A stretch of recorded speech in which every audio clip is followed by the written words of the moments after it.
Hebreus capítulo 2, versos 13 ao 15 nos diz assim: E outra vez porei nele a minha confiança, e outra vez eis-me aqui a mim, e aos filhos que Deus me deu. E visto como os filhos participam da carne e do sangue, também ele participou das mesmas coisas, para que pela morte aniquilasse o que tinha o ímpeto da morte, isto é, o diabo. E livrasse todos que com medo da morte estavam por toda a vida sujeitos à servidão. Assentai-vos, irmãos, da maneira mais confortável que os irmãos puderem, para que possamos meditar na palavra do nosso Senhor. Irmãos, nós dizemos que Jesus é o nosso Salvador, que Ele é o nosso Senhor, que Ele é importante, que Ele é poderoso, que Ele é glorioso, que Ele é majestoso, não é verdade? Mas nem sempre nós compreendemos, mesmo com a ajuda da palavra de Deus, como ocorre o ministério, a obra de Cristo de redenção. Qual é o processo usado para que Jesus possa se tornar o nosso Salvador, consequentemente o nosso Senhor. Este ano de 2018 eu quero lançar aqui um convite especial para os irmãos, para que nós possamos neste altar, durante todo o ano, falar de Jesus. Claro que nós falamos de Jesus, mas não apenas falar de Jesus de maneira menos sistemática, falar de maneira sistemática a respeito da pessoa de Jesus. Conhecer um pouco mais da pessoa, conhecer um pouco mais da obra de Cristo, da obra redentiva de Cristo Jesus, pois penso eu, à medida que nós fizermos isso, o Senhor Jesus vai sendo glorificado, e a obra que Ele tem que fazer, Ele o fará. À medida que nós nos dedicamos a conhecer mais sobre Deus, Ele então se sente satisfeito, e Ele então derrama sobre nós bênçãos especiais, bênçãos espirituais que nós carecemos. Só tem uma advertência que precisa ser realizada. É a seguinte: quando no deserto, num determinado momento, o povo murmurou contra Deus e contra Moisés, dizendo que naquele deserto só havia maná. E eles estavam com saudade do Egito, das paneladas. Eles estavam com saudade dos alhos, cebolas e pepinos que lá haviam. E aí eles disseram assim: e neste deserto há apenas o enfastiado maná. Então que não cheguemos ao final de 2018, se tivermos essa oportunidade, e venhamos dizer: bem, este ano falou tanto em Jesus, eu já estou cansado de ouvir falar de Jesus. Se isso ocorrer com você, é sinal que você é como aquele israelita que atravessa todo o deserto, e você não tem a mínima noção de quem Deus é. Você não tem o mínimo gozo de comer do alimento espiritual, que é o maná que desce do céu. Jesus é o maná, Jesus é o pão da vida, e a proposta é falarmos da pessoa de Jesus de maneira intencional, sistemática, em todo este ano de 2018, e já começamos agora a falar um pouco mais sobre ele.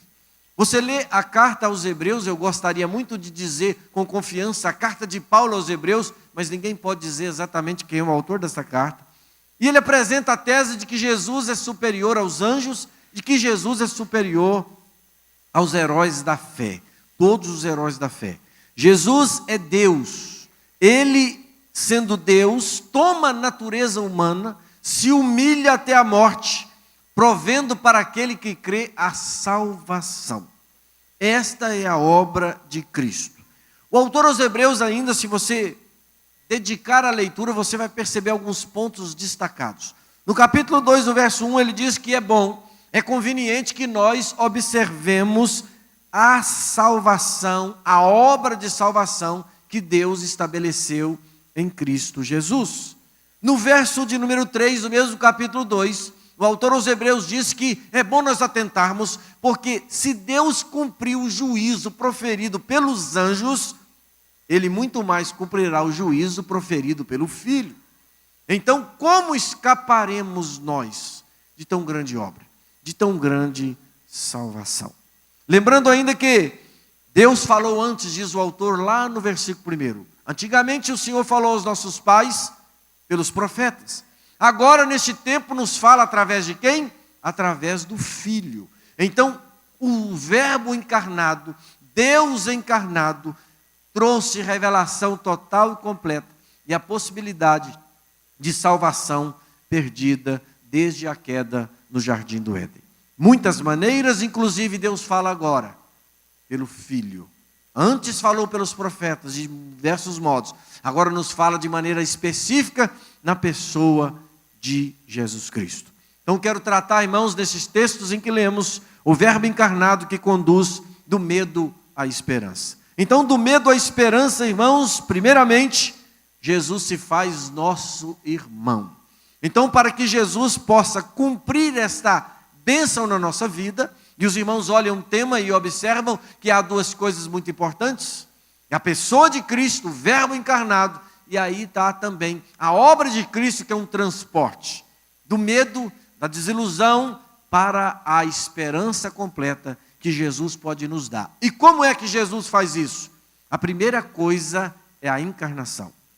Irmãos, se Jesus tivesse vindo, ensinado tudo que ensinou, vivido tudo o que viveu, mas não tivesse morrido, vertido o seu sangue e ressuscitado ao terceiro dia, a obra dele não seria uma obra suficiente para a salvação. Jesus não é apenas um mestre de moral, Jesus não é um grande mestre de ética, Jesus não é apenas um homem inteligente, um homem que sacudia a mente das pessoas. Jesus é Deus, e sendo Deus, toma a forma humana, trocando de lugar conosco. Spurgeon, eu gosto muito dessa figura. Ele lá pela Semana Santa, ele faz esse apanhado. Os irmãos que gostam do devocional dele vão perceber isto. Jesus trocou conosco a lista dos malfeitores, Jesus passa para ela, e na lista dos salvos, dos santos, de onde ele saiu, ele nos coloca no lugar dele. Ele trocou de lugar para conosco. Mas pense comigo o seguinte: de repente, alguém com muito poder, a nossa mente é uma mente muito para as coisas materiais, então vamos pensar um pouquinho aqui nessa analogia que pode ser interessante. Imagine de repente alguém chega à sua casa com muito poder, muita riqueza, muita influência, muita generosidade, muita bondade. É difícil achar alguém com muito poder com tudo isso, né? Muita bondade, muita misericórdia, muito, não é assim? Esse sujeito aqui que eu estou falando dele tem isso tudo. Muita bondade, com grande desejo de te ajudar. E ele então quer tornar parte da sua família. Imagine, alguém famosíssimo, conhecidíssimo, poderosíssimo, riquíssimo, boníssimo, chega na sua casa e deseja fazer parte da sua família. Imagine só o que você ganharia com esse sujeito. Você já pensou? É assim que ocorre conosco.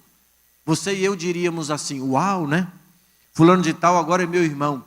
Então eu vou poder usufruir, já que ele é bom, tem tudo e é bom, mão aberta, eu vou poder usufruir de tudo que de bom há. Imagine você se ele tem lá não sei quantas Ferraris, mansões, aviões, jatos, helicópteros, pensa em coisas materiais mesmo.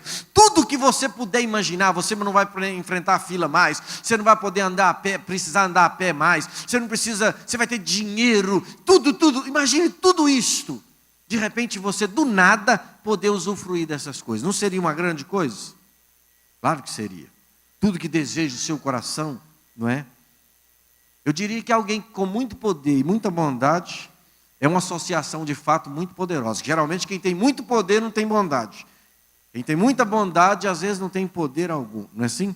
Mas essa pessoa, ela não tem apenas poder, ela tem bondade. Não tem apenas bondade, mas tem poder e mais. Ela deseja muito te ajudar, te abençoar, não é? E para isso, ela não quer apenas, essa pessoa que chega à sua casa ou à minha casa, ela não quer apenas ter um contrato, uma conversinha, não. Ela quer passar em cartório isso tudo. Você vai ter um direito vitalício, usufruir de tudo aquilo, usufruto. Você vai poder usar tudo aquilo. E ele então, na nossa linguagem comercial, legal, ele iria ao cartório fazer toda essa documentação, reconhecer firma, você teria todo o direito. É mais ou menos isso. Vocês me entendem? E esse sujeito faz um contrato então conosco. E esse contrato é feito com o quê? Com sangue. Ele faz esse contrato conosco em sangue. Eu pergunto, por que o verbo se tornou gente como eu e você? O motivo da encarnação, irmãos, é que a irmandade requer consanguinidade. Ele precisa ter o mesmo sangue nosso, para que ele possa ser nosso irmão. para que ele possa fazer parte da nossa família. E Jesus passou por isso, irmãos, e o detalhe foi ele, e não nós que buscou essa nova família.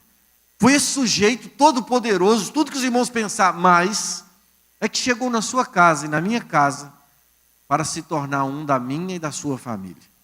Você já pensou nisso? Para querer, ele quis ser o seu irmão. Você já parou para pensar nisso? E era preciso então que ele tomasse a nossa vida. Então o autor aos Hebreus diz no capítulo 2, o verso 14: visto como os filhos participam da carne e do sangue, também ele participou das mesmas coisas. Então Jesus, para poder fazer parte da minha família, ele então se tornou como eu. Carne, sangue, cansaço, passou por angústias, por dificuldades, para se tornar meu parente. E nem foi eu que busquei isso, foi ele que buscou tudo isso. O homem não buscava, o homem nem queria isto. O homem estava satisfeito com o que ele recebera. O homem estava satisfeito com a sua condição de pecado. Lembra que quando Deus vai até o Éden, logo que nossos primeiros pais, eles pecam, nós pecamos com eles, eles fogem, e eles não queriam Deus mais. Escondemos, por favor, retira-te de nós, não é assim? Essa é a ideia, esse é o quadro. Nós nem queríamos esse parente chegado, mesmo com tudo isso. Mas ele nos procurou. Havia uma promessa de Deus que o homem dominaria todas as coisas, e o homem domina todas as coisas. Domina a natureza, tanto que domina que está destruindo, não é? Ele tem a vocação para o domínio. Então vamos pensar aqui, o autor dos Hebreus está tocando nesses pontos todos. No capítulo 2, versos 7 e 8, ele diz assim: tu fizeste, está fazendo do homem, um pouco menor do que os anjos, de glória e de honra o coroaste, e o constituíste sobre as suas obras, sobre as obras de tuas mãos. Todas as coisas lhe sujeitaste debaixo do sol, ou dos pés. Era mais ou menos isto. O poder que o homem havia recebido, aquilo que ele recebeu de Deus, ele estava satisfeito mesmo estando em queda, mesmo estando escravizado pelo pecado, mesmo vivendo uma sentença de morte em seu corpo e na sua vida espiritual. Esse homem não queria saber de outra coisa. Ele queria ficar sozinho, mesmo passando necessidades. Ele é muita coisa, nós somos muita coisa quando nos olhamos o animal irracional. Cabrito, gato, cachorro, cavalo, burro, não é? Quando nós olhamos esses animais todos, nós nos achamos o máximo. Mas quando nós olhamos para o nosso Criador, nada somos. Mas nós não queríamos mais outra coisa, senão essa vidinha, e mesmo no homem decaído, sem essa ajuda, sem essa participação, sem a presença dessa pessoa na nossa casa e na nossa família. É por isso que Deus amou o homem de tal maneira, de maneira inexplicável. O homem tem poder. O homem é o dominador da natureza. Todas as coisas lhe estão sujeitas, é a pergunta que o autor aos Hebreus faz. Mas ele diz o seguinte: nem todas as coisas estão sujeitas ao homem. E ele diz assim: mas agora, esse agora é nim, ainda não vemos agora mesmo, que todas as coisas lhe estão sujeitas. Irmãos, isso é muito fácil de comprovarmos. Olhe para o leão e veja se o leão respeita o homem. O macaco faz gracinha com o homem, não faz? Um vírus, por mais ou por menor que seja, invisível a olho nu, nos derruba, nos joga na cama, não é? Qualquer gripezinha, principalmente nós homens, arrebenta conosco, não é assim? Então nós sujeitamos todos, dominamos todos. O autor aos Hebreus está dizendo: não. Olhe que você vai perceber que neste momento agora, o homem não sujeita a natureza da maneira em que ele precisava e que ele deveria sujeitar a natureza. Não é assim? Hoje nós vivemos momentos, irmãos, vendas de remédios psiquiátricos. Irmãos, é o caos na saúde mundial. Os especialistas, maiores autoridades nesse assunto do mundo, têm advertido para a quantidade de remédios que as pessoas estão tomando para problemas comuns da vida, dificuldades que não precisam ter tratamento, nem de aconselhamento.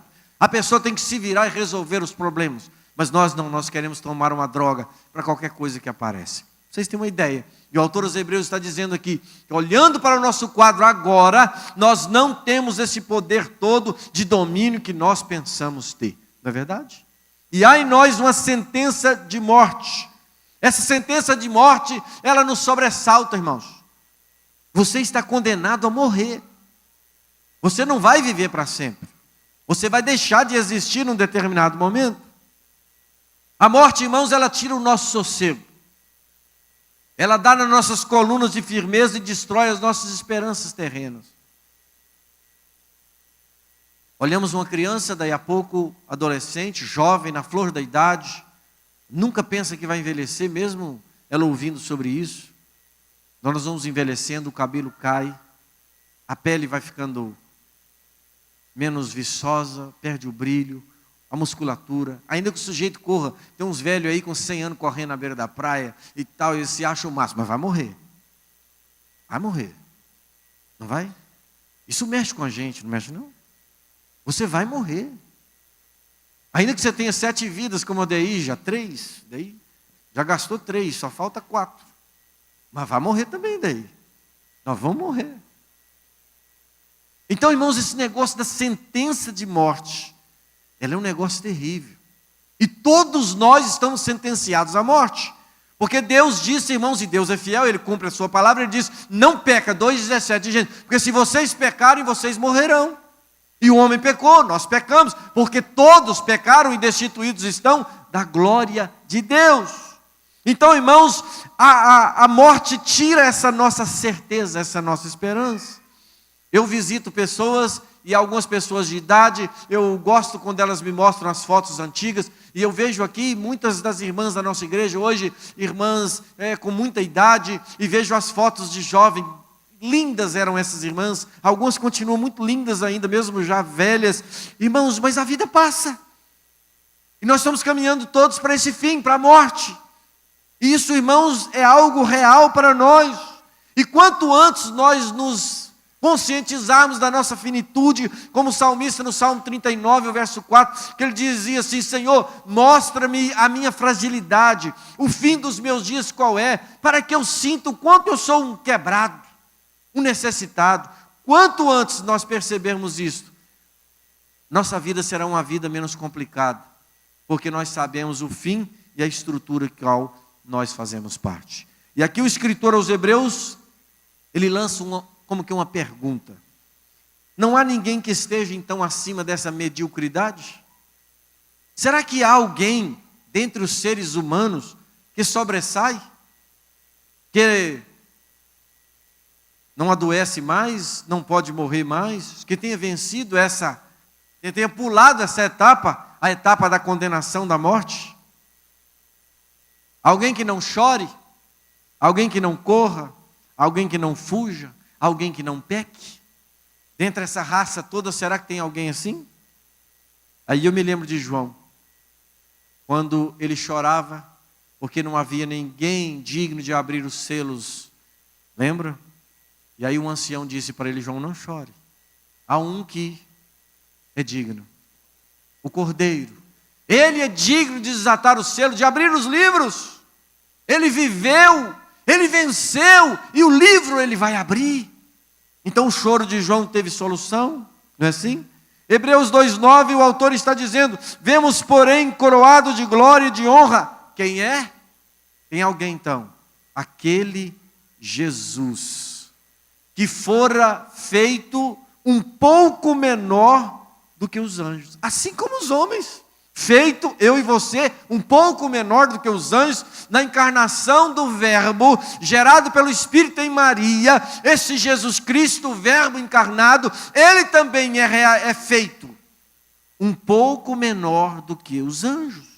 Então, este, coroado de glória e de honra, aquele da nossa raça, com os homens e como os homens, é este mesmo.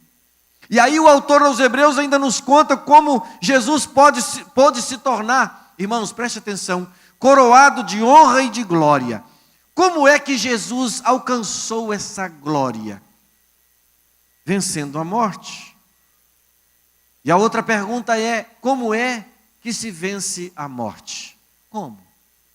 Como nós vencemos a morte, irmãos? A Bíblia nos ensina apenas de um jeito. Sabe qual é o jeito? morrendo. Quem morreu já não vive mais. Então já venceu a morte. É por isso que você batiza. E no batismo você está dizendo para o mundo, para o diabo, para as forças das trevas, principalmente para o seu Deus, que você está morrendo para o mundo e renascendo, vivendo para a pessoa de Deus. Romanos 6, verso 7, nos diz que quem está morto está justificado do pecado. Jesus fez isso. Observe só como o autor aos Hebreus, aqui no capítulo 2, o versos 9 e 10, ele toca nisso. Ele diz assim: por causa da paixão da morte. Vejam o propósito: para que, pela graça de Deus, provasse a morte. Irmãos, essa notícia é a boa nova. Isso é o Evangelho. Para que, pela graça de Deus, provasse a morte por quem? Por todos. Porque convinha que aquele, está falando de Cristo, para quem são todas as coisas, e mediante quem? Tudo existe, o Criador e sustentador do universo. Ele mesmo, que morreu por todos nós, trazendo muitos filhos à glória, consagrasse pelas aflições, pelas pátemas, o príncipe da salvação deles. Irmãos, esse versículo, ele é um versículo que dá para ficar nele, talvez meses, talvez anos, aprendendo nessas porções, em como Deus realiza em Cristo a obra de salvação por nós. Jesus então está morrendo para vencer a morte. Mas para isso, ele se torna um de nós. Ele se torna carne e sangue. Este é o contrato firmado em cartório diante do Pai, que Jesus toma em relação a nós. Para ser nosso irmão, ele se torna um de nós, pois precisava de carne e sangue. Conveio a Cristo, inclusive, galgar essa posição de domínio, através de algo estranho, que está no texto ali. O sofrimento, as pátemas, os sofrimentos de Cristo. É assim que Deus realiza em Cristo essa obra de tornar-nos família de Deus. Toda a obra de Cristo foi para que Ele fosse o nosso irmão. Diz o texto, o verso 11. Porque assim, o que santifica como os que são santificados, são todos de um. Eu vou ler de novo. Porque assim o que santifica, como os que são santificados, são todos de um. Irmãos, a tarefa mais importante do pregador, me permita esse parênteses, é facilitar, com a ajuda do Espírito Santo, que os irmãos da igreja mesmo leiam a Bíblia, e que a palavra de Deus fale com vocês. Não tem tarefa mais importante do que essa. O que é importante aqui não é o pregador que tem uma oratória boa, não é o pregador que apresenta muito conhecimento disso ou daquilo outro. A coisa mais importante para o pregador é se ele conseguir fazer com que as pessoas leiam o texto bíblico e o Espírito Santo fale com essa pessoa através da palavra de Deus. Então leia comigo, irmãos, porque assim o que santifica como os que são santificados são todos de um. Essas palavras são todas importantes, riquíssimas, que traz-nos realidades espirituais e verdades espirituais. E aí uma pergunta que nós poderíamos fazer para Jesus é perguntar para ele se ele não se envergonha dos seus novos parentes. O autor dos Hebreus toca nisso, interessante, né? Ele disse que não. E ele explica por quê. Eu gostei mais do texto na versão da Bíblia Viva, no versículo capítulo 11, ele diz assim: é por isso que Jesus não se envergonha de nos chamar seus irmãos. Sabe por quê? Nós viemos de um, nós temos o mesmo Pai. Vamos ler de novo o verso de cima, na versão a corrigida, diz: porque assim, o que santifica como os que são santificados, são todos de um.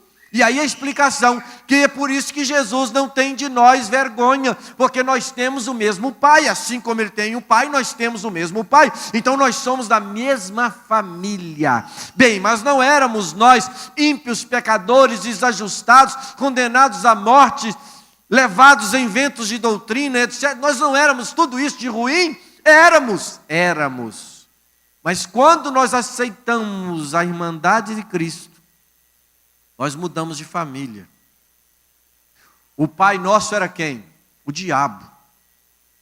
Agora quem é o nosso pai? O nosso Pai Celeste. Nós éramos deserdados, não tínhamos direito a nada, a não ser o inferno. Mas Jesus faz o quê? Nos faz herdeiros de Deus, co-herdeiros com Cristo. Mas como ele faz isso? Irmãos, esta é a grande verdade que esse texto quer nos apresentar. Como é que Deus faz isso? Enviando o seu Filho Jesus para que ele se torne o seu e o meu irmão. Se você não tiver essa certeza, você nada tem. Jesus é seu parente. É isso que o autor dos Hebreus está trazendo de realidade, de revelação e iluminação para nós nessa noite.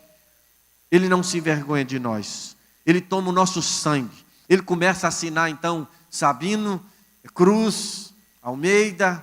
Ele começa a assinar Silva também. Lá, Silva. Tem muitos Silvas aí, nem todos os Silva, mas alguns são, né? Não é isso? Ele se torna irmão nosso, tomando a nossa vida para que nós herdamos de Cristo. Vamos voltar a Hebreus 2, 14 e 15 e vamos ler o texto que nós lemos, parte do texto que lemos nessa noite. O texto diz assim: para que, pela morte, o que ocorresse? Aniquilasse, destruísse, acabasse o que tinha o império da morte. Isto é, quem é que tem o império da morte? O diabo. E livrasse todos os que com medo da morte estavam por toda a vida sujeitos à servidão. Esta é a grande obra de Jesus, nos livrar do império da morte. O soberano deste império se chama morte. O nome dele é o diabo. Ele perde o seu quinhão, o seu domínio sobre nós. A morte sempre manteve a humanidade refém e o mantém ainda. E o diabo não tinha pouco lucro, irmãos. Todos os que vivem pecando são filhos do diabo. Irmãos, coisa simples. Pega lá a primeira epístola universal de São João, o apóstolo do amor, um homem com uma linguagem maravilhosa: filhinhos, amemo-nos, não de palavras, mas de obras. Ele diz isto. Ele diz o seguinte: se você não é filho de Deus, é filho do diabo. Se você odeia o seu irmão, você é filho do diabo. Assim, normalmente. É isso aqui. Então, irmãos, quem está debaixo do império, do reinado de Satanás, está sendo ou ainda está debaixo da sentença da morte. E para mim e para você? Eu aceitei esse sujeito lá em casa, na minha vida. Ele quis ser meu irmão, e ele me deu todas as possibilidades, inclusive até a desconfiança, eu desconfiava dele. Mas ele me aceitou assim mesmo e disse: com o nosso convívio você vai entender. Não foi? Então eu, pela fé, eu posso dizer que Jesus é meu irmão. E pensa no irmão que está num momento difícil e está lá. Bom, também está. Irmão poderoso demais. Nem sempre ele me dá o que eu quero de coisas materiais, porque eu nem sei usar. E essas coisas nem são tão importantes assim, porque ele vê muito mais do que eu vejo, e etc, etc. Mas a grande notícia é o aniquilamento da obra da morte. Irmãos, você não morre mais. Vocês ouviram? Você passa da morte para a vida. É justamente o contrário.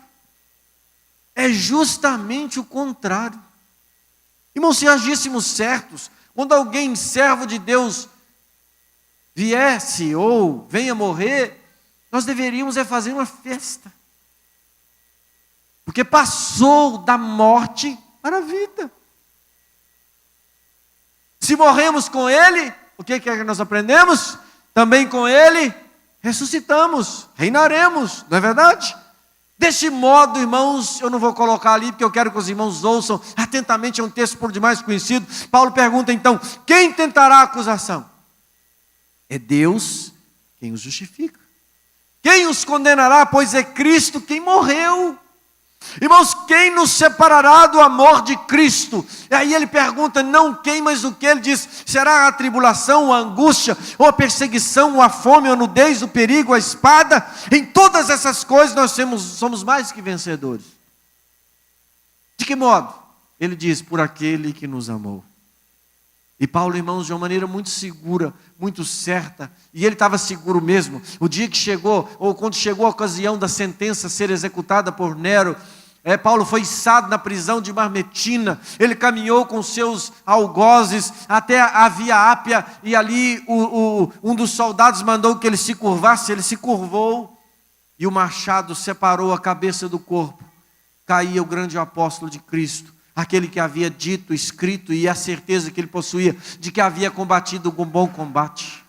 E ele diz o seguinte, porque estou certo de que nem a morte, nem a vida, nem os anjos, nem os principados, nem as potestades, nem o presente, nem o porvir, nem a altura, nem a profundidade, nem alguma outra criatura nos poderá separar do amor de Deus que está em Cristo Jesus, o nosso Senhor, irmão.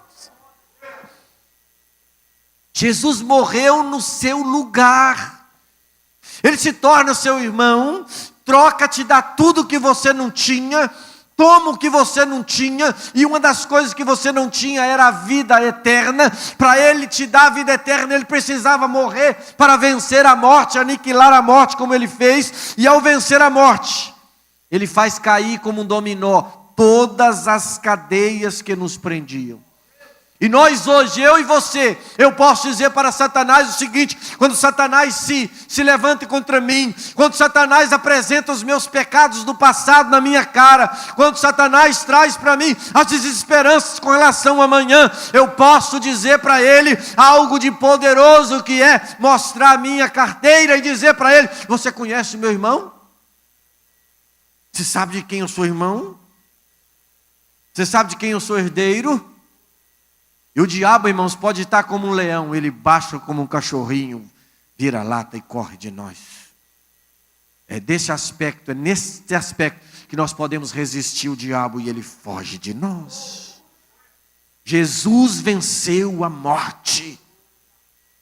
Irmão, se você apossar desse negócio, se nós apossarmos pela fé, de que nós não estamos mais debaixo do domínio do pecado e da morte, irmãos, nós somos vitoriosos em tudo, porque a única coisa que nos prende é a morte, irmãos. Comida, morte.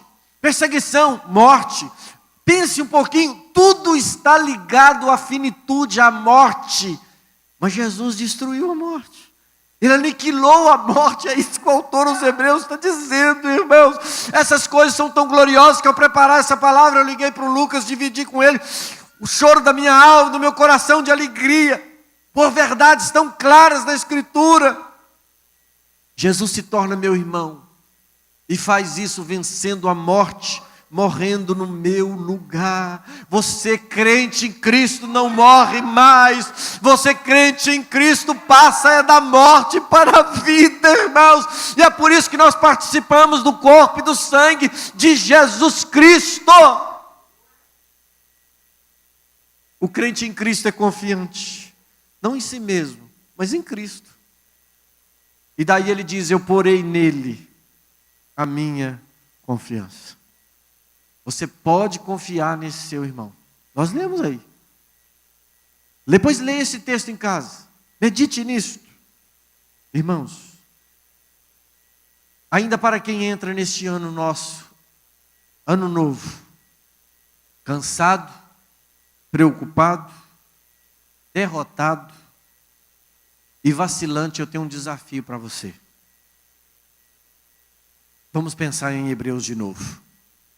Hebreus 10, 19 e 20 diz assim, tendo pois, irmãos, o que, irmãos? Vamos ler juntos? Ousadia para entrar no santuário. Vamos? Pelo sangue de Jesus, pelo novo e vivo caminho que Ele nos consagrou. Não somos nós, irmãos, é Ele. Não vem de nós, vem dEle. Não é que nós somos bons, não somos, mas Ele é. Ele fez por nós, Ele fez em nós. Basta apenas crermos. E eu queria que você completasse esse versículo. E se crerdes, verás o quê? Pronto. Isso é o Evangelho. Através da igreja, Jesus ajunta a sua família. Aqui está a família espiritual de Cristo. Você e eu, nós somos irmãos. Eu te chamo de irmão, paz do Senhor, irmão. Não é isso? Nós somos irmãos, porque nós temos um que nos uniu. Então nós temos o mesmo sangue. Não sangue positivo, não sei o quê, não é isso. Nós estamos falando do sangue espiritual, da família espiritual, desse congraçamento, dessa unidade marcada com o derramamento do sangue na cruz do Calvário. João 11:52 diz isso, nos diz assim: para reunir em um corpo os filhos de Deus que andavam os dispersos. E você está aqui nessa noite, pode se perguntar assim: quem é que pode ser filho de Deus? Quem é que pode? A resposta será o nosso tema anual de 2018. Vamos ler juntos esse versículo? Nós vamos ficar com ele todo o ano de 2018. Vamos ler juntos? Mas a todos quantos o receberam, deu-lhes o poder de serem feitos filhos de Deus. João 1, verso 12. Vamos ler de novo? Mas a todos quantos o receberam, deu-lhes o poder de serem feitos filhos de Deus. Esse é o nosso assunto. Se você não recebeu a visita desse seu irmão, receba hoje, agora. Amém? Isto é o Evangelho. Alguém que toma o nosso lugar. Alguém que toma a nossa morte, para que nos dê Ele a sua vida. E não há coisa mais gloriosa do que ter a certeza da vida eterna. Sepultados com Cristo no batismo, ressuscitados com Ele para a vida eterna. Quem crê? Há ainda muitos que não creem. Quem crê, levanta a mão, gente. Não é só para me agradar, não, mas quem crê mesmo. Irmãos, eu não sou um sujeito bom, não. Se vocês ouvirem a minha oração no meu quarto, vocês desanimam de mim. Nem a Alba escuta as minhas orações, que ela me ia largar e ir embora. Mas eu sei que eu tenho um irmão que cuida de mim. Eu sei que ele pagou esses pecados meu tudo. E se creres, verás a glória de Deus. Não a nós, Senhor, não a nós, mas ao teu nome, glória. É por isso que você e eu estamos reunidos aqui no último dia desse ano, para iniciar os primeiros momentos do ano novo, na presença daquele que tem todo o poder, toda a graça, toda a glória, porque Ele se tornou um de nós, para aniquilar aquilo que mais nos fazia medo, que é a morte. Em Cristo Jesus, nós somos, portanto, mais que vencedores.